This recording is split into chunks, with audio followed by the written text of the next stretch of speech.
తాకట్లో ఉన్న మీ బంగారాన్ని విడిపించి ఆ రోజు ఆన్లైన్ రేటుకి కొంటాం. Sharma gold company. తాకట్లో ఉన్న మీ బంగారాన్ని విడిపించి ఆ రోజు ఆన్లైన్ రేటుకి కొంటాం. Sharma gold company. నమస్కారం, సుమన్ టీవీకి స్వాగతం. నేను మానస. ఈ రోజు మనతో పాటు ఉన్నారు ప్రముఖ జ్యోతిష నిపుణులు, ఎనర్జీ వాస్తు స్పెషలిస్ట్, శ్రీ విద్య ఉపాసకులు శ్రీమతి జయప్రద గారు. వారితో మాట్లాడదాం. ఈ మాసం అంటే ఆగస్టు మాసానికి సంబంధించిన ద్వాదశ రాశుల యొక్క మాస ఫలితాల గురించి మనం తెలుసుకుందాం. అమ్మ నమస్కారం. అమ్మ నమస్తే అమ్మ. శ్రీమాత్రే నమః. అమ్మ, ఈ మాసం ఆగస్టు మాసం, ప్రత్యేకించి శ్రావణ మాసం కూడా అందరూ మహిళలు కూడా చక్కగా పూజలన్నీ చేసుకుంటూ ఉన్నారు. మరి ఈ శ్రావణ మాసం యొక్క విశిష్టత గురించి, అలాగే ఈ మాసంలో ఉన్నటువంటి గ్రహస్థితి గురించి ముందుగా తెలియజేయండి. తప్పకుండా నాన్న. ఈ మాసం ఒక విశిష్టత ఏంటంటే, శ్రావణ మాసం అనగానే మన అందరికీ, మహిళలందరికీ ఎంతో ఉత్సాహం ఉంటుంది. ఎందుకంటే కొత్త కొత్త చీరలు తీసుకురావడం, అలంకరణలు, ఇల్లంతా శుభ్రంగా చేయడము. ఎంత బిజీ ఉన్నా సరే ఈ శ్రావణ మాసంలో మాత్రం ప్రతి ఒక్క మహిళ ఇల్లుని శుభ్రంగా చేసుకుంటుంది. ఇల్లు శుభ్రంగా చేసుకోవడం, పూజ, వరలక్ష్మి వ్రతము, నోములు. అసలు శ్రావణ మాసము అనే పేరు వినగానే మనసుకు చాలా ప్రశాంతత వస్తుంది. ఎందుకంటే ఈ మాసం శ్రావణ నక్షత్రం మీద వస్తుంది. శ్రావణ నక్షత్రం అంటే చంద్రుడు ఒక అధిదేవత ఆ నక్షత్రానికి. అందువల్ల ఏంటంటే మానసికమైన ఆనందం, ఉల్లాసం, ఉత్సాహం ప్రతి ఒక్క మనిషిలోనే ఉంటుంది. అయితే ఈ శ్రావణ మాసంలో మనం చేసుకునే నోములు, పూజలతో ఒక ఎత్తు అయితే, శ్రావణ మాస విధి విధానం ఏంటంటే శ్రావణ పురాణం అని ఉంటుంది, అది వినడము. రెండోది ఏంటంటే ఈ శ్రావణ మాసంలో ఎక్కువ అన్నదానం చేయడం చాలా మంచి విశిష్ట ఫలితం. ఎంతవరకు ఎవరికి ఎంత తోచితే అంత అన్నదానం చేస్తూ ఉంటే చాలా మంచిది. కుదిరితే చాలా ఎక్కువ మందికి అన్నదానం చేయడం, కుదరకపోతే కనీసం ఒక మనిషికైనా అన్నదానం చేస్తూ ఉండాలి. లేకపోతే కనీసం మూగ జీవాలకైనా అన్నదానం చేయాలి. పక్షులకి, తర్వాత కుక్కలకి, కోతులకి, వీళ్ళకి కూడా ఆహారం పెడితే కూడా చాలా మంచి ఫలితం వస్తుందట. అది ఎంతో గ్రహశాంతి, గ్రహ నివారణ అవుతుంది. ఎందుకంటే మన జాతకంలో ఉండే ఏదైతే గ్రహాలు ఎలా ఉన్నా, ఎలా జరిగినా, ఎలాంటి ఇబ్బందులు ఉన్నా, మనకు కొంతమంది జాతకం తెలుస్తుంది, కొంతమంది జాతకం తెలియదు. కొంతమంది సో నాకు జాతకం ఉందండి, నాకు జాతకం లేదండి అంటారు కొంతమంది. ఎందుకంటే పుట్టిన తేదీ, సమయం కరెక్ట్గా ఉంటేనే జాతకం తెలుస్తుంది. ఇవి లేని వాళ్ళకి ఈ శ్రావణ మాసం అంతా కూడా అన్నదానం చేసిన, ఏదైనా వివాహం అవుతున్న కన్యకి పసుపు కుంకాలతో పాటు మంగళసూత్రాలని, పట్టు వస్త్రాలని దానంగా ఇస్తే కూడా చాలా చాలా మంచి ఫలితాలు, శుభ ఫలితాలు వస్తాయి. సో ఈ మాసంలో ఎక్కువగా మనం ఈ దానం ఎందుకు చేసుకోవాలంటే, గ్రహస్థితి గోచారీత్యా అంత అనుకూలంగా లేవు గ్రహాలు ఇవి. చాలా 9 గ్రహాలు కూడా మనకి కొన్ని రాశులకి ప్రతికూలంగా పనిచేస్తున్నాయి, కొన్ని రాశులకి మిశ్రమ ఫలితాలను ఇస్తున్నాయి. పూర్తి శుభ ఫలితాలు ఏ ఒక్క రాశికి ఇవ్వట్లేదు. అన్నీ ఒక గ్రహం అనుకూలిస్తే మిగతా గ్రహాలన్నీ ప్రతికూలంగా ఉన్నాయి. అప్పుడు ఒక గ్రహం అంటే మనం ఒక పూట భోజనం శుభ్రంగా దొరుకుతుంది, మిగతా 2 పూటల భోజనం దొరకట్లేదు అంటే అది కష్టమే కదా. అలాంటి పరిస్థితి ఈ జాతకంలో ఇప్పుడున్న గ్రహస్థితి అందరికీ అలా నడుస్తుంది. అందుకే ఏంటంటే ఎవరికి ఎలా ఉన్నా ఇది చేస్తూ ఉంటే వాళ్ళకి అంతా అనుకూలంగా ఉంటుంది. అయితే మనం ఈ గోచారీత్యా మన గ్రహాలన్నీ అనుకూలంగా చూసుకుంటే, రవి, బుధుడు కర్కాటక రాశిలో ఉన్నారు. ఆగస్టు 14 వరకు రవి భగవానుడు కర్కాటక రాశిలో ఉండి తర్వాత సింహరాశిలోకి వెళ్ళిపోతారు. సో బుధుడు, రవి కలిసి ఉండడం ఒక విధంగా మంచి అయితే, ఒక విధంగా చెడుకున్న ఫలితాలు ఉంటాయి.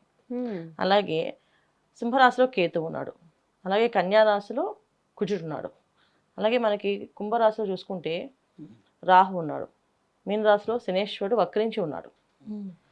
మిథున రాశిలో గురువు, శుభగ్రహాలు రిపీట్, గురువు, శుక్రుడు ఇద్దరు శుభగ్రహాలే.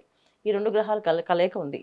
ఒక విధంగా గురువు, శుక్రులు కలిసి ఉంటే ఒక మంచి ఫలితం ఉంటుంది, ఒక చెడు ఫలితం కూడా ఉంటుంది. శుభగ్రహాలు అయినప్పటికీ కూడా మనకి మంచి చెడులు అనేది ఖచ్చితంగా రాసి ఉంటాయి. సో మన గ్రహస్థితుల్లో గోచారీత్యా ఏంటంటే అన్ని గ్రహాలు బాగున్నప్పటికీ వాటి స్థానాలు అనుకూలంగా లేవు. వాటి స్థానాలు అనుకూలంగా లేవు కనుక మనకి అటువంటి ఫలితాలు కనుక కనిపిస్తున్నాయి. ఎలాంటి ఫలితాలు వస్తాయి అంటే ఒక్కొక్క రాశికి ఒక్కొక్క ఫలితం ఉంది, అది మీకు వివరిస్తాను ఇప్పుడు. అమ్మ, మకర రాశి వాళ్ళకి ఈ శ్రావణ మాసం, ఈ ఆగస్టు మాసం ఎలా ఉండబోతోంది, వాళ్ళ గ్రహస్థితి ఏ విధంగా ఉందో తెలియజేయండి అమ్మ. తప్పకుండా అన్న. మకర రాశి వాళ్ళకి ఈ మాసం వీళ్ళకి చాలా అనుకూలంగా ఉంది అనుకోవాలి. ఎందుకంటే ప్రతి ఒక్క గ్రహం ప్రతికూలంగా కనిపిస్తుంది. వీళ్ళకి ద్వితీయ స్థానంలో రాహు ఉండడం వల్ల, కుటుంబ స్థానంలో రాహు ఉండడం వల్ల ఏదో ఒక మాయ, ఏదో ఒక ఏంటంటే మాయ అంటే అది రకంగా ఎలాంటి మాయ అంటే ఒకటి పాజిటివ్ అవచ్చు, ఒకటి నెగిటివ్ అవచ్చు.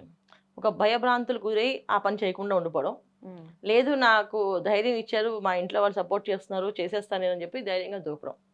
ఈ 2 జరుగుతాయి ఈ మాసంలో. ఏంటి అంటే ఉద్యోగ ప్రయత్నాల్లో కానీ, విదేశాల్లో ఉండే వాళ్ళకి కానీ అనుకూలంగా ఉంది. ఇక్కడ ఉన్న వాళ్ళకి కాస్తంత ప్రతికూలం కనిపిస్తుంది. అన్నిటికంటే ఏంటంటే వ్యాపార విషయంలో కానీ ఉద్యోగ విషయంలో నత్తనడక, అంటే చాలా స్లోగా ముందుకెళ్తే తప్ప స్పీడ్గా ఏమీ వెళ్ళదు. ఎంత స్పీడ్గా చేద్దాం అనుకున్నా అంత స్పీడ్ జరగదు వీళ్ళకి. సప్తమ స్థానంలో రవి బుధులు కలిసి ఉన్నారు. తర్వాత 9th హౌస్లో అంటే భాగ్యస్థానంలో కుజుడు ఉండడం, 6వ స్థానంలో శుభగ్రహాలు 2 గ్రహాలు శుక్రుడు గురువు ఇద్దరు 6వ స్థానంలో ఉండడం. ఎప్పుడైతే శుభగ్రహాలు శత్రుస్థానంలో కానీ 6వ స్థానంలో కానీ ఎప్పుడైనా పడ్డాయంటే మనకి కాస్తంత ఇబ్బందులు ఎదురైనా ఏమీ చేయలేమని అర్థం. అంటే కళ్ళ ముందు పెద్ద వర్షం పడుతుంది కానీ మనం దాటలేము. ఎందుకంటే వర్షం పడి ఆ నీరు మొత్తం కనిపిస్తుంది. ఆ నీరు దాటితే మనం ఎట్లా వెళ్ళగలం, ఈ నీరు అవ్వాలి కదా. అలాగా మనకి ప్రకృతి మనకు కాస్త అనుకూలంగా అనేది ఉండకుండా కొంచెం ప్రతికూలంగా చూపిస్తుంటుంది. ప్రకృతిలో ప్రతిదీ మనకి కాస్తంత ప్రతికూలంగానే ఉంటుంది. ఈ పని అవ్వాలి అంటే ఎంతో గట్టి సంకల్పంతో కానీ దృఢ సంకల్పంతో కానీ ముందుకెళ్ళాం. మకర రాశి వాళ్ళకి ఈ మాసం ఎంతో దృఢ సంకల్పం, అంటే ఇంట్లో వాళ్ళు బాగా సపోర్ట్ చేసి మేము చేస్తాం, మేము ఉన్నాం, ధైర్యం నువ్వు చెయ్యి అని చెప్తే కానీ వీళ్ళు ముందుకు అడిగేయలేరు. ఇది మకర రాశి వాళ్ళకి ఈ మాసంలో. ధన ఆదాయం అంటారా, అది చాలా తక్కువగానే ఉంది, పెద్దగా ఏమి గొప్పగా లేదు. ఉన్న ఆదాయం ఉన్నట్టే ఉంటుంది, పెద్దగా రాబడి కనిపించట్లేదు. బాగా వస్తుంది, బ్రహ్మాండంగా వస్తుంది అనుకున్నా ఇక్కడ అదొక మాయే. ఎందుకంటే ద్వితీయ స్థానంలో రాహు ఉండడం వల్ల మనం ప్రతిదీ మాయలో పడుతుంటాం. ఇక్కడ శని వక్రించి ఉండడం వల్ల శని రాహువులు ఇద్దరు ఒకటే ఫలితాలు మనకి ఇస్తారు కనుక కాస్తంత ఆలస్యాన్ని బద్ధకాన్ని కాస్త విసుగును కూడా తెప్పిస్తారు వీళ్ళు. ఈ విసుగు వస్తుంది, ఆలస్యం వస్తుంది, బద్ధకం కూడా వస్తుంది వీళ్ళకి. ఈ మూడింటిని జయించాలి వీళ్ళు ముందు. ఈ మూడింటిని జయించి పొద్దున్నే లేవడం, సూర్య నమస్కారం చేస్తే ఆ రోజు పనులన్నీ అనుకూలంగా జరిగే అవకాశం ఎక్కువగా ఉంటుంది. లేకపోతే అన్ని ప్రతిబంధకాలు, ప్రతి పనిలోనే ఆటంకాలు కనిపిస్తూ ఉంటాయి. మకర రాశి వాళ్ళకి ఈ మాసం ఎంతో గొప్పగా ఉంటుంది అనుకోవడానికి ఒకే ఒక విషయం ఏంటంటే వాళ్ళ ఆలోచన విధానం అనేది మారుతుంది. అంటే మంచి ఆలోచన విధానం మారుతుంది. ఒక ముఖ్యంగా చెప్పాలంటే రైటర్స్కి, యాంకర్స్కి, మీడియా రంగంలో పనిచేసే వీళ్ళందరికీ కూడా చాలా అనుకూలమైన ఫలితాలు కనిపిస్తున్నాయి. ఎందుకంటే వీళ్ళకి సింహరాశిలో కేతు ఉండడం, అష్టమ స్థానంలో కేతువు అనేది కాస్తంత అనుకూలమైన పనులు జరగవు అనుకునేవి జరిగే అవకాశంగా కనిపిస్తున్నాడు. అమ్మ, మరి మకర రాశి వాళ్ళు ఈ మాసంలో ఎలాంటి పరిహారాలు పాటించాలి, ఎక్కువగా ఏ దైవాన్ని దర్శించాలి అంటారు? గురువుని ఎక్కువ ఆరాధించడము, దక్షిణామూర్తి శ్లోకాలను ఎక్కువ చదవడము, దత్తపారాయణ ఎక్కువ చేయడము, శ్రీపాద చరితామృతం పారాయణ చేయడము, ఏదో ఒక గురువుని అనుసరించి మెడిటేషన్, యోగా అలాంటివి ఏవో చేసుకుంటూ ముందుకు వెళ్ళడం తప్ప మిగతా ఏవి కూడా వీళ్ళకి అంత అనుకూలంగా ఉండవు. ప్రతిరోజు దత్తపారాయణ చేస్తే వీళ్ళకి అది అనుకూలమైనగా ప్రతి పని అనుకూలంగా జరిగే అవకాశం కనిపిస్తుంది అనమాట. రైట్ అమ్మా, ధన్యవాదాలు. నమస్తే అమ్మా, శ్రీమాత్రే నమః.